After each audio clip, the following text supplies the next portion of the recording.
Welcome to the Warriors Corner presentation for the Junior Reserve Officers Training Corps, the strategic proposition to our Army and our nation. Today's speaker will be Major General John Evans, Commanding General, U.S. Army Cadet Command, and Fort Knox. A friendly reminder for the question and answer session. Before proceeding with your questions, please wait for an assistant to bring you a microphone. At this time, let's welcome Major General Evans. Thanks, Sergeant Patton. Appreciate that. So let me start the conversation by saying it may seem a little bit strange to consider junior ROTC as a strategic proposition, but that's exactly what it is. We started the week off with the Secretary talking to us about the fact that the Army priorities are not going to change. We're going to continue to work on readiness. We're going to continue to work on modernization. We're going to be committed to reform. And then our chief followed that up by talking about the fact that the Army is people. And we unveiled the new Army People Strategy with General Funk's help from TRADOC this week and Dr. Wardensky at ASA MNRA. So at the very core of what it is we're doing as an Army, as we look long range, our strategic proposition for our nation is people. And what I'm going to do is I'm going to talk to you a little bit about what we're doing in the lane of junior ROTC and tell you why I believe it is much more a strategic proposition than it is a tactical one. So if I can get the next slide. So first and foremost, and I want to be clear on this because there's often confusion, junior ROTC is not a recruiting mechanism for the Army. Now, don't mistake what I say. We get collateral benefit with regards to recruiting from junior ROTC, but it is first and foremost a citizenship program for our country. What it does is it instills the values that we embrace in the Army in our youth so that they can be more effective citizens for us. Some of them are going to matriculate on to college. Some of them are going to go into the workforce in their local communities. And then some of them are going to enlist in the military, either in the Army or one of the other armed services. But it is a citizenship program first and foremost.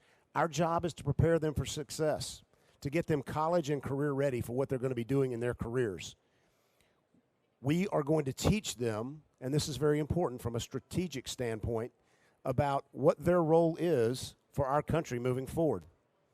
We are planting the seeds with junior ROTC for an entire generation of citizens that will be leading after we are gone, that may or may not choose to serve in the service of their nation in uniform, but will be responsible nonetheless for the path that our nation takes, and that's important. And I want to highlight the fact that our program success is due to, yes, engaged school districts, superintendents, principals, guidance counselors, and teachers, but more than anything, our success is due to the instructor base that we have. An incredible group of young men and women who have retired from our Army honorably and are taking on this role to be trainers and leaders of our youth as we move forward. And I'll talk to you a little bit later on about how you can help those who have served honorably look into junior ROTC instruction as a career path. Next slide. This slide here reflects kind of what our seminal problem is in the Army with regards to bringing more diversity and balance across our force. As you take a look at the slide here, the light blue area indicates where we are undersubscribed for junior ROTC. And we've got a calculus that you can see there that we take the number of funded programs, divide it by the number of high schools across the nation, and multiply it by the number of schools in the state. And what we would like to see is a one-to-one balance there. As you can see in a lot of places, we're woefully underrepresented. You look at Oregon, we're at a 5-to-22 ratio. Whereas in the crooked smile of America, where we draw much of America's combat forces and much of the people, the men and women who enlist or serve in the military, we're doing very well. In Texas, better than 1-to-1. In North Carolina, 4-to-1. We've got a problem that we've got to get our mind wrapped around in that we've got to make sure that as we move out as an Army, we are representing our nation by pulling people from all walks of life. We know for a fact that only 4 in 1,000 people in our country serve. We know for a fact that only 5% of the people in our country know someone who serves, which always seems strange to us because we grow up in and around the military. We spend time around military installations, but really only 5% know somebody who serves in uniform. And then if you think about the fact that somewhere between 75 and 78% of those who serve in uniform have a member of their family in the first or second generation who served in uniform, you can see we've got a bit of a strategic problem. It's become a family business.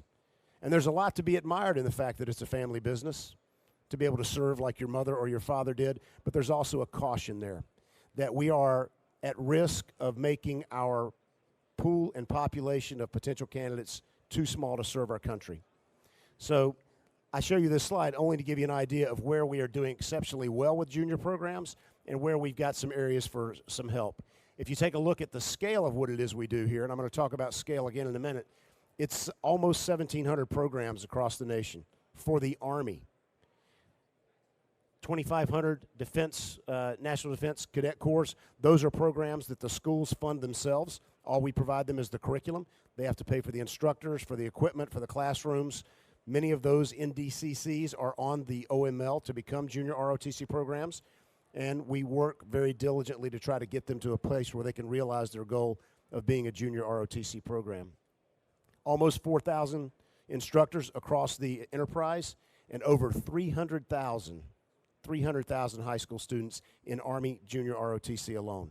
So again, that's bigger than the Army Reserve by a factor of 50%. So it's a large population, a large group of people that we can leverage. Next slide, please. Busy slide here, but I want to draw a couple of things out for you. You can look at the heat map and see where our junior ROTC programs are. A lot of that just reflects the growth of our country, right?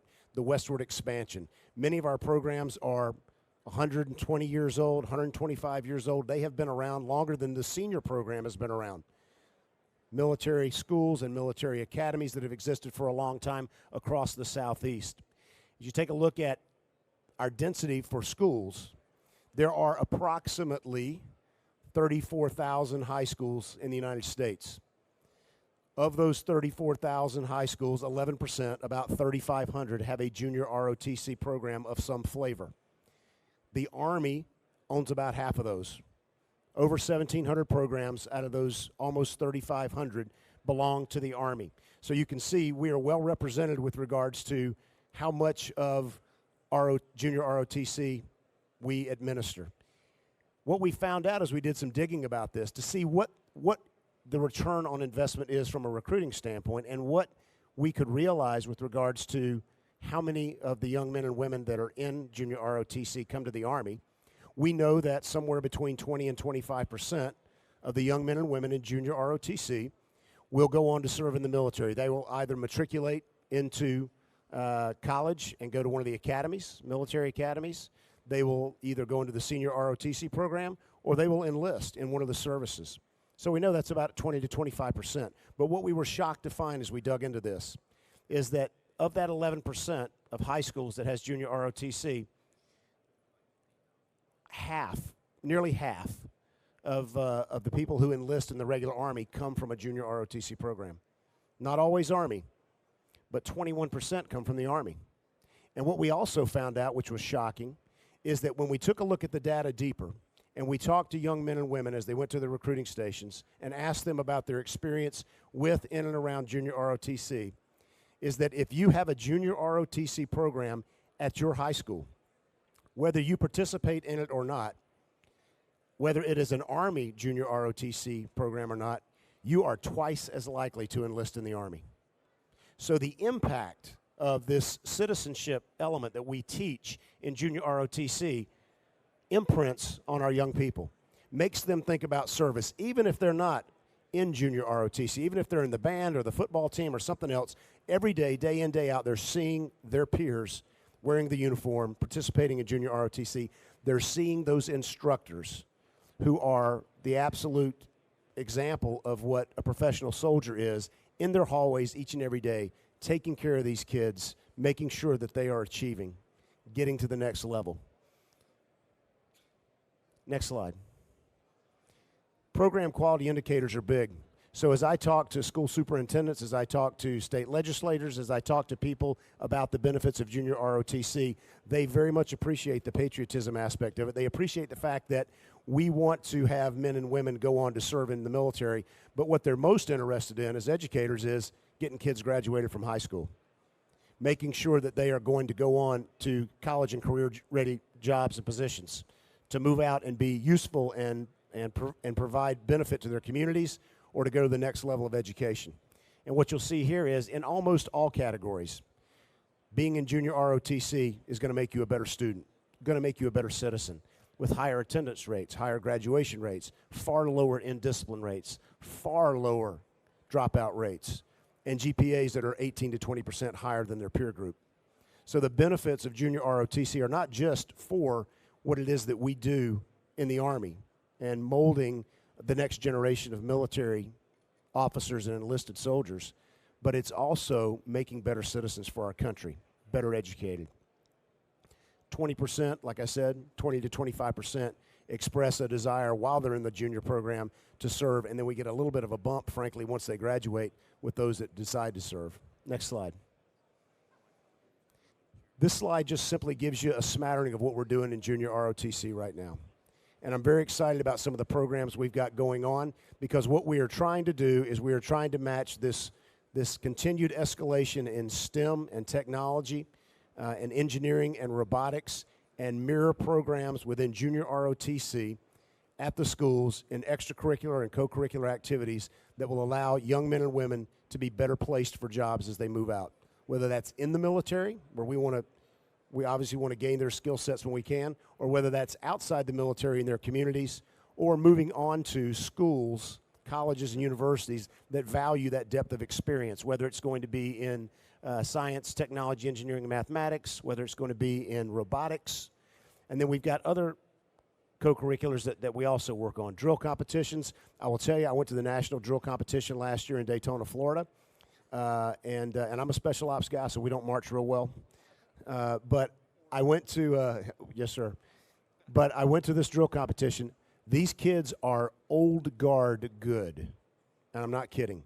They are that level of precision with drill competitions. They could walk out there and guard the tomb tomorrow, and you wouldn't know the difference. That's the level of professionalism you see from them. You take a look at our Raider Challenge. Again, General Funk talked earlier this week about the crisis of obesity in our country, about the fact that we can't get kids out to do things, about the fact that only 12% of kids after the age of 12 decide to do anything athletic during their school careers. Raider Challenge is an opportunity for the kids that really get into the tactics portion of what it is we like to do, to get out there and train and do rope bridges and do road marches and do land navigation and do obstacle courses. It gets them out there in that element of what we embrace in the warrior culture, and makes them fit and makes them want to be more engaged in doing those types of tasks.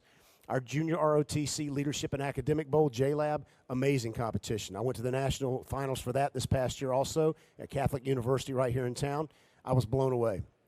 Of the 30 questions they asked these high school kids during that JLab final competition, and I've got 2 master's degrees. I did go to Appalachian State, so that's a caveat. I could answer maybe 3 questions. I mean, the level of their academic acuity was amazing. And we continue to do that and foster that as we move forward. Air rifle competitions always scares people when I start talking about junior ROTC kids with air rifles, right? Okay, they're non-lethal weapons. And what we're doing is we're taking them and teaching them discipline and skill sets that they can use later in life, that they can apply across a breadth of experiences. And so they get out there, they do marksmanship competitions, and again, some of these kids are really good. Some of them go on to get into rifle marksmanship at the collegiate level and become Olympic athletes down the road. So we're very proud of that program as well. And then finally, the Junior ROTC Cadet Leader Challenge, JCLC, takes them out and gives them an opportunity to do those things that we value in the military, to give them a taste of what it is we're doing, whether that's going out and doing drill and ceremony, or whether it's going out and doing field tasks, or learning those basic warrior craft and skills that they can apply later on if they have a desire to serve in ROTC. Next slide. We're continuing to work in the STEM and cyber areas, and you can see up here, I won't go down through all of these, but I will tell you that we've had great success partnering with Vex Robotics. 7th Brigade did a pilot. That's our Central Brigade in the Tennessee, Kentucky area and Ohio, and the kids took to it. It was amazing. And if you haven't seen what's going on in our high schools right now with regards to robotics competitions and cyber competitions, it's the wave of the future. And it gets the kids engaged in those STEM and those technology-rich skill sets and disciplines to make them better with reasoning, better with the ability to work in teams, and obviously better with their ability to provide product and be able to build something with their hands. We're working with drone pilot license, submersibles. On the robotics side, we've got a cyber pilot that we are working right now with ASA MNRA on to try to kick off, hopefully next year, that will allow us to focus some of our schools on the cyber field with an opportunity to expand that pilot if it works out well. So a lot of very interesting things going on in that space. And as you can see, we're partnering with Homeland Security and other agencies, bringing kids in, giving them an opportunity for early internships so that they can build skill sets if they want to enter the workforce directly, or if they want to focus their field of study as they move off to college. And then we hope to gain the benefits of that by bringing them back into the Army or somewhere else in government service down the road. Next slide. And then finally, I guess I would end with this. We are constantly evolving, and this is important to understand. For years and years, I think junior ROTC fell victim to the fact that it was show up in class, go march a little bit, sit down, take a civics lesson, and then go out and do some PT. We're far beyond that now. What we're doing in junior ROTC is preparing these kids for the future. We've got a new curriculum that we've introduced. We're using new learning tools. We've got camps that are set up for engineering, space, cyber. All of these things we're doing, and we can use Army resources in many regards to be able to do that, which allows us to partner with local districts, with superintendents, with principals, with guidance counselors, and get these kids engaged in the things that are going to make them better citizens down the road. Next slide. All right, I think we're rolling back to the video. So let me finish, because I want to take your questions. Let me finish up by saying this. I started this discussion talking about the strategic proposition for junior ROTC. And I don't want you to be short-sighted as you think about it. The strategic proposition for junior ROTC is not that we're going to get 20 to 25% of these kids to join the military. That's beneficial to us, without a doubt. But that's not the strategic proposition. Earlier this week, and he said it again this morning, General Funk said, our strategic crisis that looms in the future is not being able to man the all-volunteer force.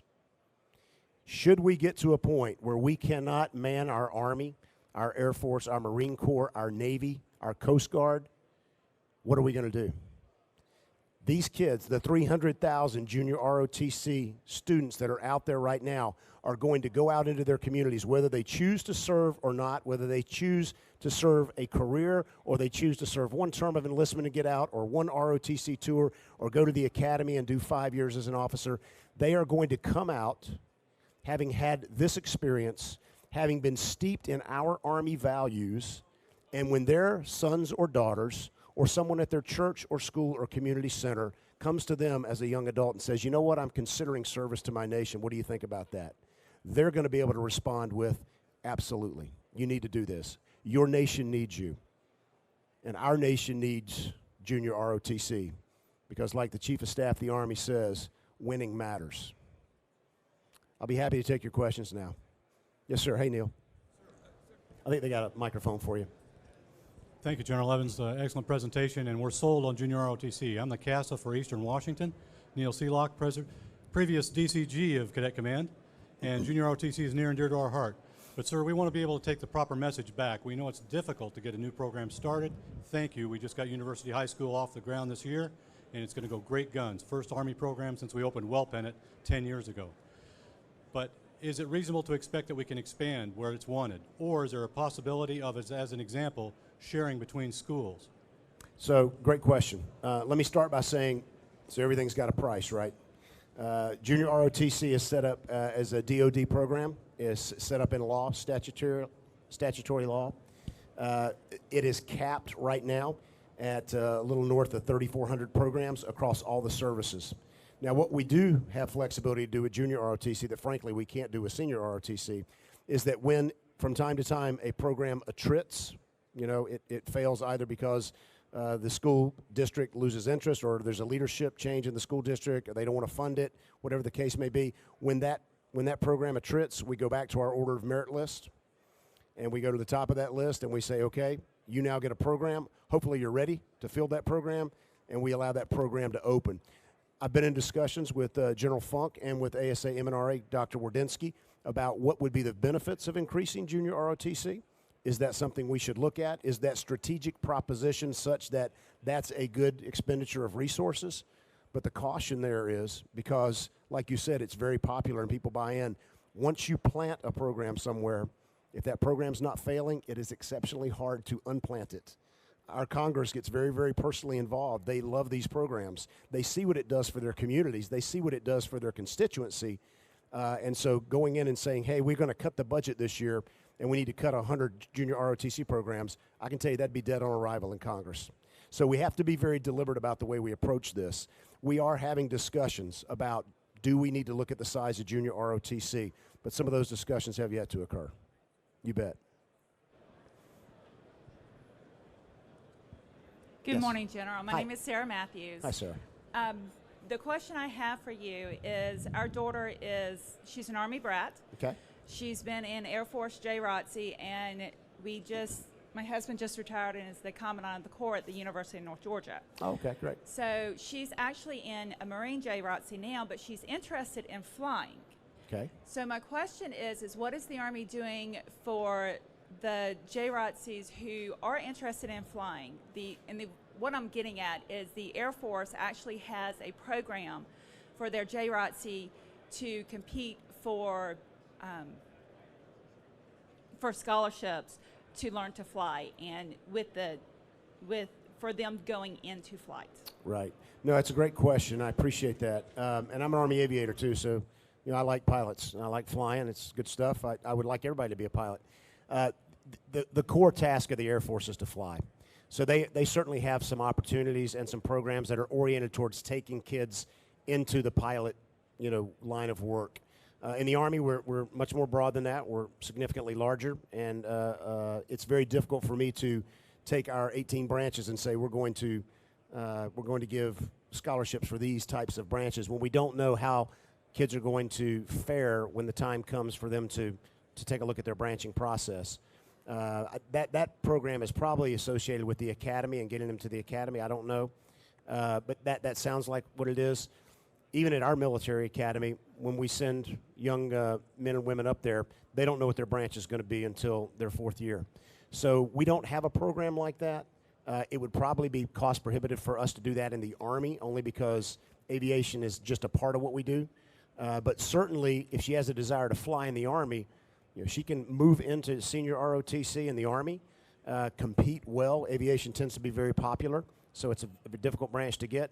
But if she's already building the attributes for that, as we're looking at talent management down the road, we're looking at ways to measure those attributes now so that we can say to her, hey, we've looked at you as a student, as a whole person, and you actually have aptitude to be a pilot. So we think you'd be a good match for aviation. So we'd like for you to be an Army aviator. So I think those types of things are on the horizon. There's opportunities there. Thanks for your question. So just a comment. I'm, Joe Schroeder. I've been an AUSA member for about 30 years, and I've been heavily involved in the JROTC and the ROTC program through AUSA for about the last 20 years. And my experience with the kids in the different schools that we're affiliated with is the peer pressure to do well in JROTC. These kids, some of the schools, as you know, they have drug problems or things like that. These kids will rat each other out in a heartbeat to stay in the program. If they find out that there's somebody doing drugs or something other that's immoral or whatever, they'll report them, and the kids will wind up getting into a lot of trouble for it. I've seen kids, you mentioned drill and ceremony before. Mm-hmm. As everybody knows, being in the military, drill and ceremony is all about teamwork. Everybody's heard the expression, of course, you make your military right, your military left, and all that stuff when somebody makes a mistake. But the kids, I've seen kids, one kid in particular that was going to drop out of high school, but he was really good at drill and ceremony. He was the leader on the team. And the other kids, with the peer pressure, convinced him to stay in and graduate. So on the grassroots level, down there at the schools, there's a lot of peer pressure, a lot of positive things going on just between the kids themselves. Sure. And it's very important. It's a very important aspect, I believe. No, I greatly appreciate that. And I have 2 preteens myself, so strangely enough, as a general, I have young kids. And I'm watching very closely, that dynamic in school, and I'm sure some of you have school-age kids as well. What I would tell you that I think is important, and I alluded to it earlier in the discussion, is the difference maker in that equation is that junior ROTC instructor. And what you find in most cases, not all, admittedly we've got some folks that we need to move along and we're working on that, but in most cases, they are the difference in the program because they come in, and particularly in areas that are underserved or underrepresented. You may have kids there that come from broken homes, single-parent homes, homelessness. We've got kids literally that are homeless in our junior programs. They come in and they walk in the door and the instructor looks at them and goes, I'm going to evaluate you as a man or a woman. You got to earn your place here. We're not going to give you anything. And the kids respond to that. They want that accountability. They want to be able to earn their place. And they do amazing work once that happens. And so I'm sure what you're talking about occurs out there because kids are kids and they're developing and forming and all kinds of things are going on with them physiologically and psychologically. But more importantly, I think what you find is our instructors build this spirit of teamwork by referring back to our Army values and telling a young person, hey, integrity is important. Your honor is important. Loyalty is important. Personal courage is not just standing in the face of fire, but standing up to a bully or standing up to someone who is doing something that you know is wrong. And I think we ground ourselves with those Army values, and our instructors embody that, and they teach that, and they project that, and it's really an amazing program. And our instructors, by the way, let me point out, they don't work necessarily for me. The instructors are certified by United States Army Cadet Command and the Army to make sure that they are people of good character, right? We put them through a CNACI check to make sure they're not on child registry lists or things like that. And then the school district hires them. So they're employees of the school district. If they do something that is not in keeping with the Army values, I can't fire them, but I can decertify them, and they can't teach junior ROTC anymore. So if the school district wants to keep them around as the basketball coach, that's on them, but they're not going to teach junior ROTC. So we have a level of control there to make sure that that quality never dips below where we want it to be at the Army, and our quality line is pretty doggone high. So thanks for your comment and for the opportunity to talk about our instructors.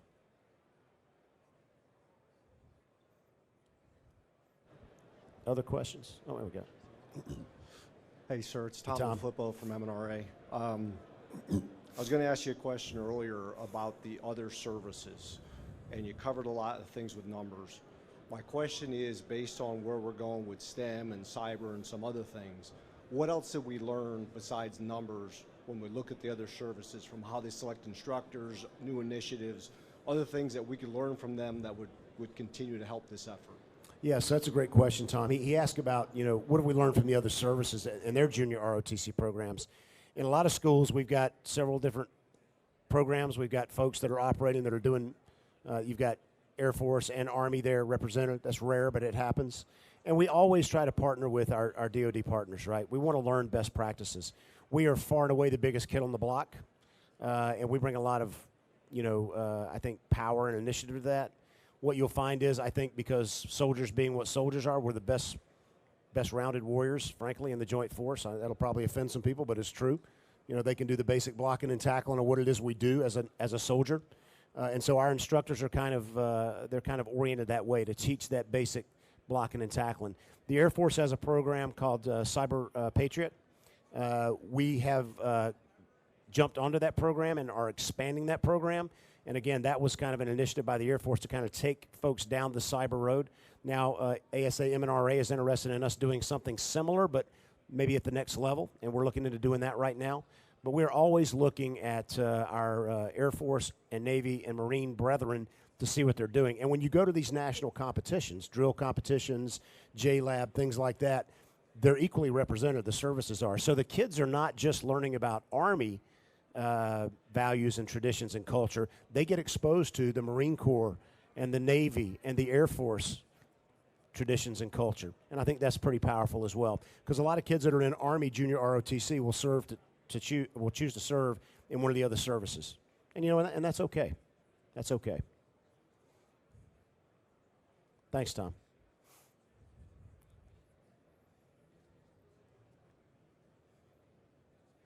Other questions? I'm getting the 10-minute warning back there. I'm not sure I'm going to need it. Yes, sir. I think he's bringing you a mic, sir. One of the things we've learned in Arkansas, one is that we would love to double the number of programs because we're underserved, as your chart showed. Right. But we've also learned it's a great feeder for the National Guard and the Army Reserve Forces. When I talk to the JROTC students and say, you know, what are you doing? And the instructors highlight and say, well, this kid's in the Guard, this kid's in the Guard. And so it's a great feeder for that. And so developing that relationship between the instructors and the Guard and Reserve has just been tremendous. Yeah, I really can't foot stomp hard enough the fact that my entire enterprise, the junior and senior enterprise in ROTC, is multi-compo. So we service not just the active force, but also the Reserve and National Guard force. And it's very, very important because, again, if you go off to serve in the National Guard in your community, you are an emissary, an ambassador for the Army. So you are carrying that message with you when you go to places where we don't congregate as an Army. If your civilian job is something that's a vast departure from your military job, you're probably reaching and touching people who don't have exposure to the military. So you get to carry that message there. So it's very, very important what we do with regards to the Guard and Reserve. So thanks for that. And the other benefit that we get, and General Seabold had kind of mentioned the fact that in some places people get a little upset about which uniforms we wear and what that projects and what that means. And in the current political environment, some of these things can be frightening for some folks. They see people in camouflage, or they see people with air rifles, and they think to themselves, oh my goodness, we're militarizing our youth. Well, not at all. That's not what we're doing. So what we have to do is we have to convince folks that what we're doing is we are building better citizens for tomorrow. And it's not about air rifles or what uniform you're wearing. It's about demonstrating that self-discipline and allowing them to build all of those values that we hold dear. So thanks for your comment.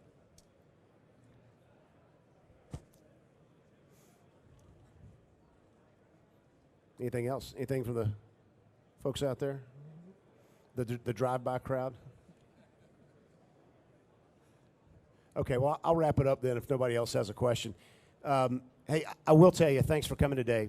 You can do us a great benefit and a great service by talking about junior ROTC in your communities, in your schools. If they don't have a program, if they want a program, have them reach out to Cadet Command. There's a very simple online process to be able to get in touch with my team and apply for a program at a college or at a high school.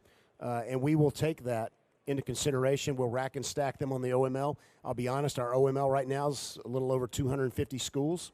So we've got a lot of people that want junior ROTC that we can't service right now because, frankly, it's just a funding issue. But we always want to be aware of where people want to do this. And again, as the chief said, as the secretary said, as General Funk always says, you are all recruiters for us. And junior ROTC, even though it's not a recruiting tool, down the road, those young men and women, by virtue of their exposure to our culture, are going to be recruiters for all of us as well. They're going to be out there, they're going to be achieving things, they're going to be getting stronger for our country, and they're going to be winning because winning matters. Thanks a lot.